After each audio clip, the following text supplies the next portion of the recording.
ఏంటి వీడియో స్టార్టింగ్లోనే వడ్లు బియ్యం చూపిస్తున్నాను అని అనుకుంటూ ఉన్నారు కదా. సో ఇవి ఏంటి అంటే రాముల వారి గుడిలో ఇచ్చారనమాట. మా ఊళ్ళో మొదటి పంట పండగ అయిపోయిన తర్వాత పెద్ద అయిపోయిన తర్వాత మనకి పంట వస్తుంది కదా. సో ఆ పంట మొదటి పంటలోని వడ్లు అనమాట అవి. సో ఆ వడ్లు అందరికీ కొంచెము మా రామాలయంలో ఇచ్చారు. ఎందుకు రామాలయంలో ఇచ్చారు అంటే ఈ మొదటి పంట బియ్యాన్ని తలంబ్రాలుగా భద్రాచలంకి పంపిస్తారట, తలంబ్రాల బియ్యంగా. సో ఇవేంటంటే మనము ఒక్కొక్కటి మన చేత్తోనే వలవాలి. ఎలా వలవాలి? రామ రామ రామ అంటూ రామనామము జపిస్తూ మనం ఒలిస్తే ఈ ఒలిచిన బియ్యాన్ని మొత్తం తీసుకొని భద్రాచలంకి పంపిస్తారు. భద్రాచలంలో వాడే తలంబ్రాల బియ్యంలో మనము మన చేతులతో స్వయంగా ఒలిచినవైతే స్వామివారికి తలంబ్రాలుగా పోస్తారనమాట. ఆ బియ్యంలో కలుపుతారు ఇవి. సో ఇలాగైతే మేమైతే ఒలుస్తూ ఉన్నాం బియ్యము. రుపిన్ కూడా మాకైతే హెల్ప్ చేశాడనమాట. చిన్నప్పటి నుంచి మన అమ్మ వాళ్ళు మనకు అలవాటు చేసినవన్నీ కూడా all of the sudden change చేయాలంటే ఎవ్వరం చేంజ్ చేయలేమన్నమాట. చిన్నప్పటి నుంచి మనం తినే ఇడ్లీ, దోశ, పూరి ఇవి మానేసి all of the sudden fruits బ్రేక్ఫాస్ట్గా తీసుకోమంటే అందరికీ కష్టమైన విషయమే. కానీ నేనేం చెప్తున్నానంటే స్లోగా చేంజ్ చేసుకోండి. ఒక 3 days వీక్కి ఇలా హెల్తీగా తినాలి అని బ్రేక్ఫాస్ట్ అనుకోండి. ఫ్రూట్స్ అలాగే ప్రోటీన్ ఉండేటట్లు అలాగే తినండి. అండ్ అలాగే ఒక 3 days మనకి ఇష్టమైన ఫుడ్ తినండి. అలా స్లోగా చేంజ్ చేసుకుంటా వచ్చారనుకోండి, అప్పుడు మీకు చాలా లైట్గా ఉంటుంది ఈ ఫ్రూట్స్ తిన్నప్పుడు. అప్పుడు మీ బాడీ కూడా అలవాటు పడిపోతుంది అనమాట. సో ఇలాంటి ఫుడ్సే మనం తినాలి బ్రేక్ఫాస్ట్కి అని అప్పుడు మనకు కూడా ఇష్టంగా ఉంటుంది. సో నేనైతే ఇలాగా బ్రేక్ఫాస్ట్గా డ్రాగన్ ఫ్రూట్, కొంచెం స్వీట్ కార్న్, అలాగే గ్రీన్ పీస్ ఇవి తీసుకున్నాను.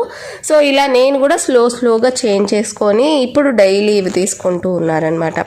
సో మీరు కూడా ఇలా అయితే ట్రై చేస్తారని చెప్పి నేనైతే అనుకుంటూ ఉన్నాను.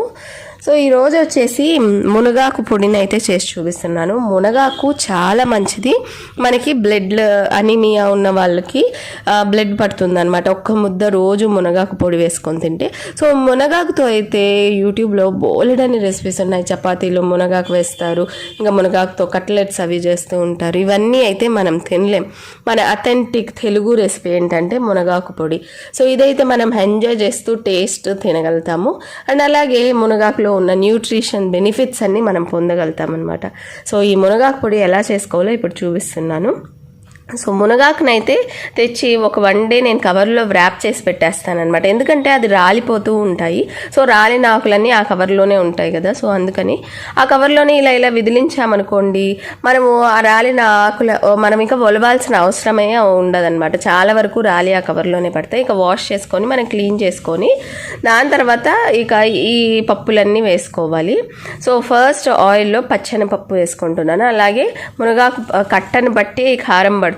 నాకైతే ఒక 20-25 దాకా కారం ఎండుమిరపకాయలు అయితే తీసుకున్నాను. ఎందుకంటే మేము దేశీ ఎండుమిరపకాయలు తీసుకుంటూ ఉంటాం కదా, కొంచెం కారం తక్కువే ఉంటాయి కాబట్టి.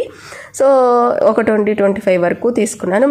మీకు ఉండే మిరపకాయలు కొంచెం కారం అయితే చూసుకొని తీసుకోండి. సో ఇప్పుడైతే పచ్చెనపప్పు ఫస్ట్ వేసేసి ఇంకా తర్వాత ధనియాలు, అలాగే మినప్పప్పు, కొంచెం నువ్వులు కూడా తీసుకోవాలి. ఫస్ట్ అయితే ధనియాలు, మినప్పప్పు, చింతపండు, అలాగే ఎండుమిరపకాయలు ఇవన్నీ ఫ్రై చేసుకోండి. మరి నువ్వులు లాస్ట్లో వేసుకోవాలన్నమాట. ఎందుకంటే నువ్వులు తొందరగా ఫ్రై అయిపోతాయి కదా. సో ఇవన్నీ వేగాయి ఇంకా 2 minutesలో బాగా కుక్ అయిపోతాయి అన్నప్పుడు నువ్వులు కూడా వేసేసుకుంటే మీకు బాగా నువ్వులు చిటపట అన్నాక దించేసుకోవచ్చు అనమాట.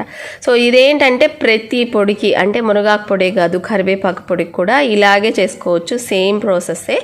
సో ఇది అందరికీ తెలిసిన రెసిపీయే. కానీ ఏంటి అంటే బిగినర్స్ ఉంటారు. సో బిగినర్స్కి పొడులు పచ్చళ్ళు అనేవి అంత బాగా రావు. కొత్తగా పెళ్ళైన వాళ్ళకి ఎప్పుడైనా అమ్మ వాళ్ళ ఇంటికి వచ్చినప్పుడు అమ్మల్ని అడిగి ఇలా పొడులు పచ్చళ్ళు అవి పెట్టుకొని తీసుకొని వెళ్తూ ఉంటారు.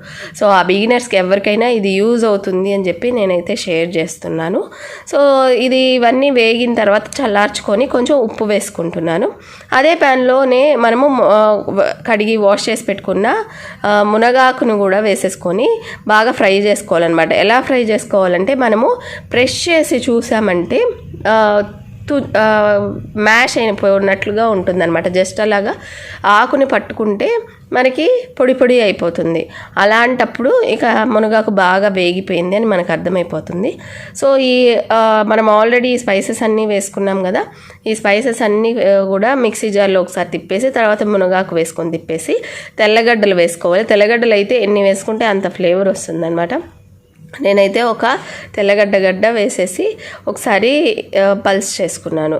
సో ఇలాగా మునగాకు పొడిని అయితే మనము ఎవ్రీడే మన ఫుడ్లో వచ్చేసి ఒక్క ముద్ద కలుపుకొని తిన్నామంటే అనీమియా ఉన్న వాళ్ళకి చాలా మంచిది అండ్ చాలా టేస్టీగా కూడా ఉంటుంది.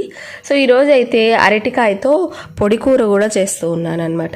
సో అరటికాయతో చాలామంది పులుసు చేస్తూ ఉంటారు, అలాగే ఫ్రైస్ రౌండ్స్ కట్ చేసుకొని ఫ్రై చేస్తూ ఉంటారు. సో అలా కాకుండా ఇలా ఈజీగా పొడి కూర చేసుకోండి, చాలా బాగుంటుంది ఇది. సో ఇది మా అత్తమ్మ రెసిపీ, మా అత్తమ్మనే నాకు నేర్పించారు ఈ రెసిపీ వచ్చేసి. సో ఫస్ట్ వచ్చేసి ఒక్క అరటికాయ ఉంది నా దగ్గర. సో ఆ అరటికాయ ఫస్ట్ కుక్కర్లో వేసేసుకొని దాంట్లో ఉప్పు పసుపు వేసుకొని 2 విజిల్స్ రానిచ్చుకోండి, అంతే సరిపోతుంది. అరటికాయ కాబట్టి చాలా బాగా కుక్ అయిపోతుంది అనమాట. సో ఈ అరటికాయ పొడి కూరకి వచ్చేసి ఆనియన్ ఒకటి చాప్ చేసి పెట్టుకోవాలి. సో మొత్తం అరటికాయ ఉంటే మనకు అంత టేస్టీగా ఉండదు. సో ఆనియన్ వచ్చేసి మనం మామూలుగా బెండకాయ తాలింపు, దొండకాయ తాలింపులో కూడా ఆనియన్ కొంచెం వేస్తూ ఉంటారు కొంతమంది. సో అలాగా ఇలాగా ఒక్క అరటికాయ కాబట్టి ఒక్క ఆనియన్ అయితే సరిపోతుంది. సో మీడియం సైజ్ ఆనియన్ ఒకటైతే నేను చాప్ చేసి పెట్టుకున్నాను. సో ఈ పొడి కూర కదా, దీనికి కూడా ఒక పొడిని వేసుకోవాలన్నమాట.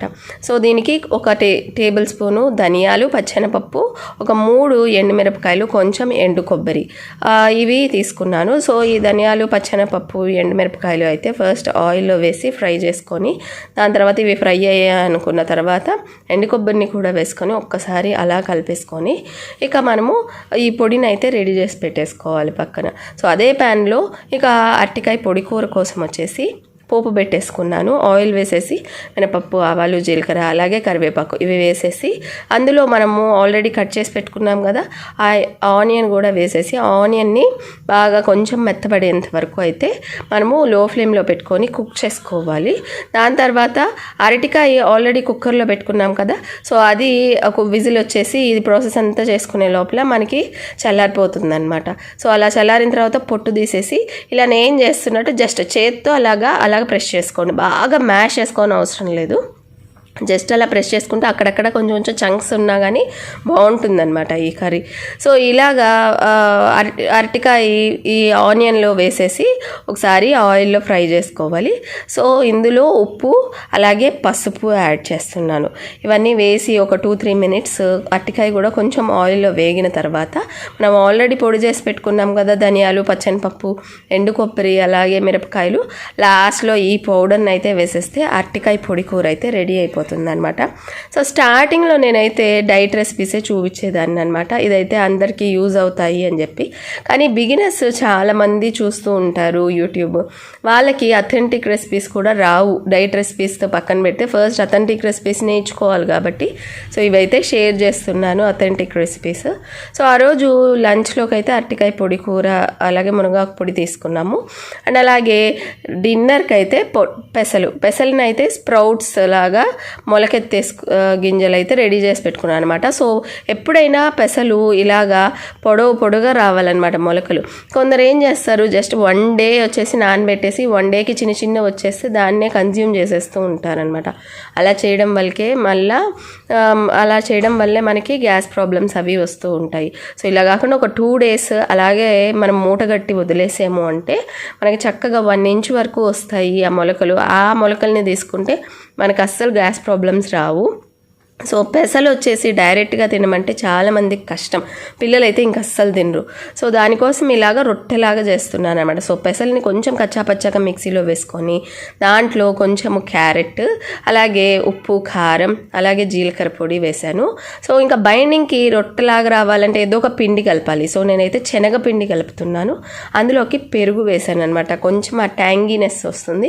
అండ్ రొట్టెలు కూడా కొంచెము మెత్తగా వస్తాయి అన్నమాట. కొంతమంది రొట్టెలు చేస్తే ఎలా ఉంటాయంటే చాలా గట్టిగా వస్తూ ఉంటాయి కదా. సో ఇలా కొంచెం పెరుగు వేసుకొని కలుపుకోండి, అప్పుడైతే మీకు మెత్తగా వస్తాయి రొట్టెలు. సో ఇలాగా ఒక 5 to 10 minutes రెస్ట్ చేసేసి మనం పిండిని తర్వాత ఒక బటర్ పేపర్ తీసుకోండి.